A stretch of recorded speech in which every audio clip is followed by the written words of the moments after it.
Nous avons été étudiants avant vous, nous avons été élèves avant vous.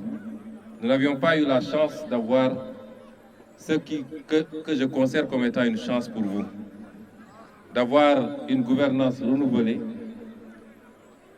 avec une nouvelle génération politique qui a une autre façon de voir et de concevoir l'action publique, mais surtout une nouvelle génération politique qui vous ressemble et qui est là pour vous écouter, qui est là pour être avec vous.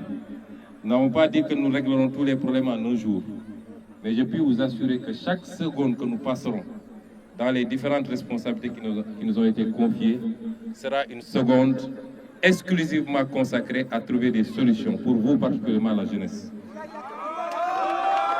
Et c'est pourquoi vous me permettrez d'abord de regretter et de présenter mes condoléances. Parce que vous avez entendu il y a 3 jours ou 4 jours, il y a encore un énième naufrage qui s'est passé ici au large de nos côtes et qui aurait coûté, en attendant de voir les chiffres exacts, la vie à beaucoup de jeunes. C'est dommage, c'est déplorable et je lance encore un appel à cette jeunesse. Votre solution ne se trouve pas dans les pirogues. Les pays que certains jeunes veulent aller rejoindre, je peux vous assurer qu'ils sont eux-mêmes soit en crise, soit en début de crise. L'avenir du monde se trouve en Afrique. Et vous devez en être conscients, vous les jeunes. Le seul continent qui a encore une marge de progression et de croissance importante, le seul continent qui devrait porter la croissance du monde dans les 50 prochaines années, ce continent, c'est l'Afrique. Le débat qui se pose est très simple. Est-ce que cette croissance de l'Afrique se fera par les autres et sans les Africains, ou bien est-ce qu'elle se fera par les Africains principalement, et accessoirement ceux qui viendront investir auront le droit également de gagner? La réponse que nous avons apportée, nous, est très claire. Personne ne fera notre développement à notre place. Nous n'accepterons plus que nos ressources naturelles soient pillées pour nous laisser la pauvreté et le chômage qui va vous toucher particulièrement vous les jeunes.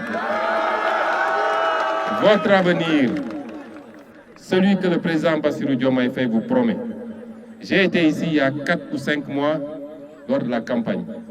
Vous m'aviez accueilli ici et je vous avais dit que nous allons le faire. Et je peux vous jurer que nous allons le faire. Mais nous ne le ferons pas sans vous. Un régime, s'il est isolé de son peuple, ne peut pas avoir de résultats. Les combats qu'il faut mener, nous allons les mener. Après 3 mois, nous avons fini de faire l'état des lieux. Et nous allons monter en puissance dans les prochaines semaines. Votre avenir, vous savez où il se trouve? Entre autres, il se trouve là, au large de Saint-Louis. Est-ce que nous allons laisser, comme ça a toujours été fait, que des gens exploitent notre gaz, le liquéfient ici, pour l'amener à l'extérieur, le regasifier et le consommer, et nous n'allons gagner qu'une infime partie de ce gaz? Notre réponse est non.